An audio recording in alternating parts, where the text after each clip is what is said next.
D'abord parce que si la laïcité, c'est pour toujours, attention, principe simple, c'est que la loi est toujours supérieure à la foi dans l'ordre public et dans l'ordre des choses cadrées par le droit dans notre pays.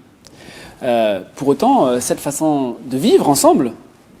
elle prend déjà des aspects différents selon qu'on l'on se trouve en Alsace-Moselle, à Mayotte ou ailleurs en France. La laïcité aujourd'hui en Alsace-Moselle est conforme à la Constitution, nous dit le Conseil constitutionnel.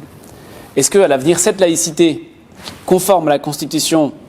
va évoluer pour rejoindre la façon dont elle est mise en œuvre ailleurs sur le territoire national, prouve déjà que, en soi, ce n'est pas un principe figé. Et par ailleurs,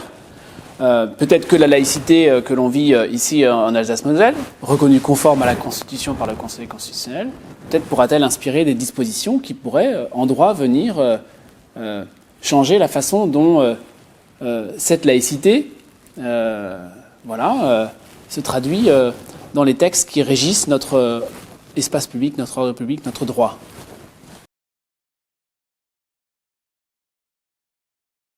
D'abord parce que si je regarde les chiffres, le statu quo conduirait à la disparition à l'échelle de quelques années ou de quelques décennies de cet enseignement.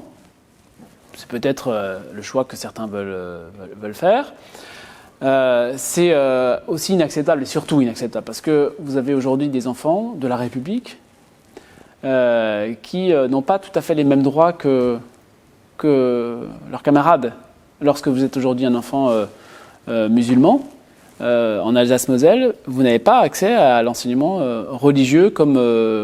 là, votre voisin ou votre voisine catholique, protestante ou judaïque. Donc ça, c'est un statu quo qui, à mon avis, n'est pas durable.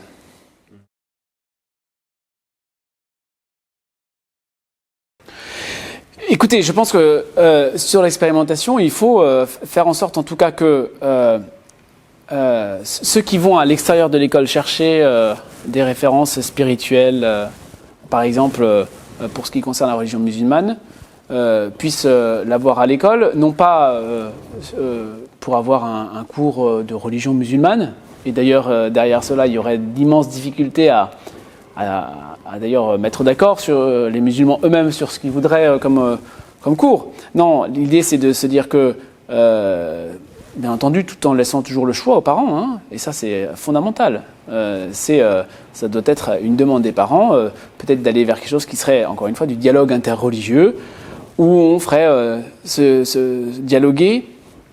des enfants avec un adulte ou des adultes et des enfants entre eux qui,